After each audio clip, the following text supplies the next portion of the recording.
Oi, eu sou o Cypher e... músicas são um meio muito comum e interessante de passar uma mensagem na mídia. Elas são ideais para passar metáforas, discursos, histórias, críticas e até mesmo mostrar a passagem de tempo. Existem muitos lugares onde a música já foi usada para coisas desse tipo, sendo que ela foi uma das maiores armas usadas contra a ditadura militar, onde a sua natureza metafórica e criativa ajudava a espalhar mensagens de liberdade e críticas ao governo de um jeito que não fosse impedido pela censura. Então só com isso já dá pra ver que muita coisa pode passar por debaixo dos panos através de música. E agora que esse papel de liberdade e rebelião não tem sido necessário com tanta frequência assim há algum tempo, os músicos e compositores finalmente tiveram a oportunidade de usar essa habilidade tão incrível em outros lugares e em outros contextos. Os mais frequentes sendo, muito provavelmente, os de musicais, onde essa concepção de detalhes e história evoluiu muito com o tempo, chegando a criar uma identidade própria e única. E por isso, hoje eu vou começar uma pequena aventurinha explorando eles. Bora lá? Aproveitando o gancho do meu último vídeo no assunto, eu achei que não tinha jeito melhor de introduzir alguma das coisas mais importantes e começar com essas análises do que com o centenário da Disney. Wish, o poder dos desejos. Olha ele voltando. Esse filme carrega o legado de alguns dos musicais mais famosos da história, e, claro que por isso, ele teria alguns dos números mais importantes para uma narrativa que o musical costuma usar. E uma coisa curiosa sobre esses números é que o estilo escolhido para as músicas desse filme foi quase inteiramente o pop internacional, que é bem o estilo das músicas mais famosas que você vai encontrar por aí, bem nas linhas de Taylor Swift, Bruno Mars, Dua Lipa e companhia. O que não é uma coisa estranha de acontecer, afinal existem muitos musicais que se prendem a alguma ideia ou estilo únicos em todas as músicas, tipo Mamma Mia, que usa exclusivamente músicas do ABBA, ou Hamilton, que é inteiramente cantado em rap.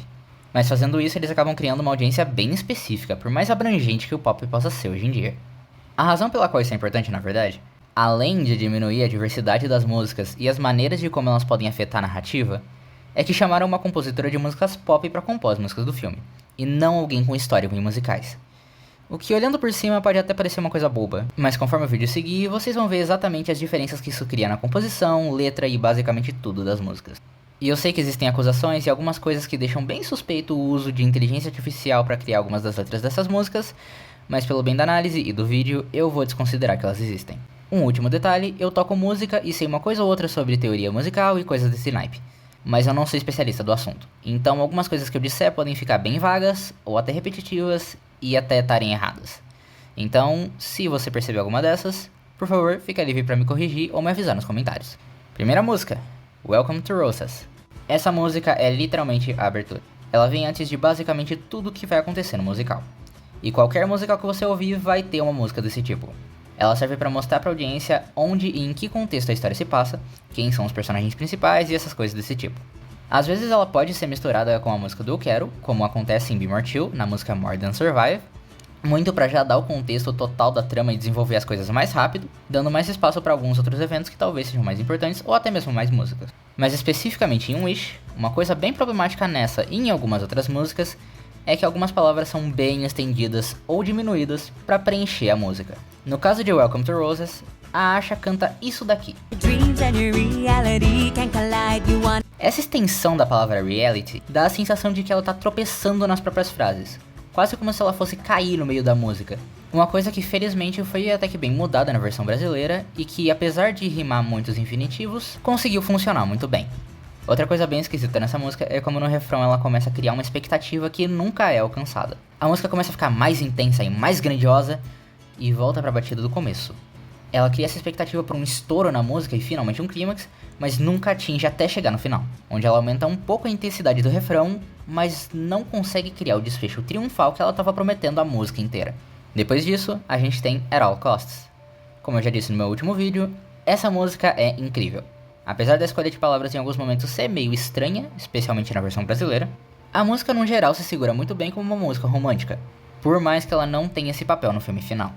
A única coisa mais técnica que eu acho que vale a pena falar sobre essa música é que, pra mim, o dueto do Rafael Rossato e da Lucy Salutes é muito mais funcional do que o dueto do Chris Pine e da Ariana DeBose, já que o grave que o Rafael faz no meio da música combina muito mais com o agudo da Lucy do que acontece no original, onde a dissonância me tira um pouquinho da música, mas isso é muito uma opinião. Se você preferir o original, fica à vontade. This Wish, a nossa querida música do Eu Quero que tanto estava sendo esperada. O que significa que ela precisa mostrar pra audiência qual é a ambição mais poderosa da Asha, sem depender do contexto do filme, e mostrar um pouco mais pra gente sobre a Asha, a história dela e o que ela é. E o começo dói no meu ouvido. De algum jeito ele consegue criar um problema inverso ao da abertura. onde ao invés de ela parecer que tá caindo a cada frase, parece que ela tá sendo meio que levada pra cima, puxada a cada sílaba. O que cria uma sensação bem esquisita e dá um pequeno desconforto quando você começa a ouvir ela. Aqui também começa a aparecer os traços mais Lin-Manuel das músicas, onde a compositora decidiu criar esses momentos mais rápidos para dar uma movimentação e uma emoção no meio da música, mantê-la correndo para ela não perder o pique e a música não perder energia por causa disso. Não é minha tática favorita e nem sempre ela funciona, mas ela conseguiu manter um pouco da energia que ela queria e isso já tá ótimo. Uma coisa interessante é a quebra que tem no meio da música, onde a velocidade muda para sair um tom mais melódico e passar para um tom de determinação, e mostrar que a Asha tá decidida no que ela vai fazer e não vai ficar só esperando e desejando. Essa parte também funciona para criar uma ponte para o próximo refrão, refrescando o ouvido da audiência e deixando que a velocidade e a emoção da música aumentem de forma significativa. Ela segue uma fórmula bem comum de músicas de Eu Quero, com esse crescente no final e ela é bem genérica na letra e no instrumental. Mas isso não é uma coisa horrível, e funciona razoavelmente. Na sequência temos I'm a Star, e eu não consigo gostar dessa música. Ela se propõe a ser uma música animada de incentivo para Asha, uma música resumo sobre a experiência que a Asha teve aprendendo com a floresta sobre a resposta para a pergunta mais importante da vida dela: quem é ela? Uma coisa que é bem comum e a maioria das músicas nos musicais acabam seguindo. Afinal, essas músicas não são só músicas que eles cantam por cantar. Elas são um jeito divertido de resumir uma passagem de tempo ou um desenvolvimento de personagem ou alguma coisa desse tipo, para passar essa mensagem e economizar tempo para algumas outras coisas que possam ser mais importantes ou interessantes para a narrativa. Um exemplo de uma música de resumo é a famosíssima Se Preparem, de Rei Leão, onde a música não necessariamente aconteceu de verdade. Em nenhum momento o Scar precisa necessariamente ter cantado tudo que ele cantou. Ela serve especificamente para mostrar como aconteceu todo o desenvolvimento do plano do Scar e como ele convenceu as hienas a trabalharem para ele sem gastar tempo desnecessário que podia ser usado em mostrar o retorno do Simba ou as coisas que aconteceram no reino depois que o Scar subiu ao trono. Mas I'm a Star não responde merda nenhuma. Ela faz piada com Pum e é inteiramente confusa, especialmente se você ouvir ela sem o contexto do filme. Porque, spoilers, quem canta essa música é a própria floresta. Quando eu ouvi essa merda pela primeira vez, eu nem cogitei que essa seria a ideia que eles tiveram. Seguindo, This Is The Thanks I Get, e eu tenho um vídeo próprio inteiro sobre essa música. Mas resumindo tudo que eu disse lá, ela é muito animadinha pra funcionar como uma música ameaçadora de vilão, ela não cria nenhuma tensão e nem cresce como devia. Finalmente, quando ela chega na quebra, onde ela devia terminar pra poder criar algum tipo de medo e mostrar que o Magnífico é intimidador, a compositora decide estender a música por mais um verso pra completar os 3 minutos sagrados de uma música pop. E assim ela mata a tensão e a ameaça que a música tentou criar. É uma música de Eu Sou e principalmente uma música de vilão que só serve pra estabelecer que o Magnífico é pateticamente arrogante e nada preocupante. E até dependendo de como você analisar, até dizendo que ele era bom. Só foi corrompido pelo livro e pela preocupação. O que é realmente uma pena, considerando a habilidade dos dois cantores dessa música, tanto em português quanto no original. Olha o reino que eu construí e vocês nem juntam nem aí! Peraí, eu retiro o que eu disse. A versão brasileira é perfeita. Eu te amo, Rafael Rossato. Próxima, Não em um Horário Normal. Sabe como eu disse que a música do Magnífico era muito animada? Se a batida daquela música fosse um pouco mais parecida com essa, só isso já faria dele um vilão 60% melhor e mais intimidador. Ela começa com tambores mais pesados e em ritmo de canção de batalha, o exato contexto de This Is The Thanks I Get. Mas sendo o que essa música é, ela funciona bem como uma música de revolta. O instrumental é bem típico de músicas de revolta e rebelião, e a verbalização de luta que acontece no fundo mais próximo do final serve bem como um fundo para toda essa história. No geral, ela cria um contexto próprio muito bom e que dá pra entender com facilidade, e ela consegue contar o que ela quer contar sem muitas dificuldades. Finalmente temos a reprise de This Wish. Normalmente reprises não são a coisa mais comum em musicais, apesar de não serem raras. Normalmente elas servem para resgatar a ideia da música que está sendo reprisada e trazer uma mudança nela, pegando o contexto da música original e agindo como uma comparação. Em quase serão todos os casos onde acontece uma reprise, elas são um dos últimos números, se não o último, e recuperam alguma coisa de um dos primeiros números do musical, mostrando tudo que mudou desde aquele momento e como a situação escalonou desde lá. Elas podem ser usadas de muitos jeitos diferentes, desde um momento de redenção para alguém que está arrependido, coisa que acontece em Heathers, ou até mesmo um triunfo de um vilão, situação que acontece em Aladdin.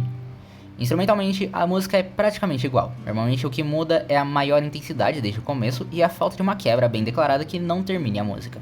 Não é uma regra, tanto que ela não é seguida por This Wish, mas normalmente é o que acontece, justamente para poder criar essa tensão constante e mostrar que esse é o momento mais importante e decisivo para a trama. Quanto à letra, ela normalmente segue a mesma linha do novo contexto. Normalmente elas fazem uma referência ou outra música original, mas tendem a ser bem mais ligadas ao novo contexto e falar sobre a situação atual e o que vai acontecer depois. Se ela vai ser resolvida, se vai ter algum problema, se vai acontecer alguma coisa, qual é o plano da pessoa, coisas assim. Essa em específico, no entanto, faz esse trabalho razoavelmente bem. Nada de extraordinário e tudo que eu disse sobre a The Switch original também se aplica aqui. Esse filme como um todo não é necessariamente ruim. Ele tem sim suas falhas, mas ele é mais decepcionante do que qualquer outra coisa. Uma coisa que também cai muito nas músicas. Nenhuma delas é excepcional e nem se destaca tanto além de At All Costs. Todas seguem bem as fórmulas do que elas tinham que fazer, mas ainda tem outros musicais por aí e a maioria tem ideias bem mais interessantes e criativas, usando bem os recursos e as ferramentas que as músicas disponibilizavam para eles. Eu espero poder fazer mais vídeos desse tipo no futuro e poder entrar mais em detalhes sobre essas coisas. Então agradeceria se você pudesse apoiar esse vídeo, compartilhando e fazendo tudo mais, para me mostrar que vale a pena e que eu devia fazer mais desse tipo de vídeo. Mas e você? Gostou dessa coisinha nova? Achou interessante essa análise das músicas? Concorda com as minhas ideias? Comenta aí. Quem sabe alguma coisa que você fala pode não virar um vídeo novo. Mas enquanto isso, não se esquece de dar like, se inscrever e ativar o sininho, é sério. E eu espero que eu possa te ver de novo logo. Tchau!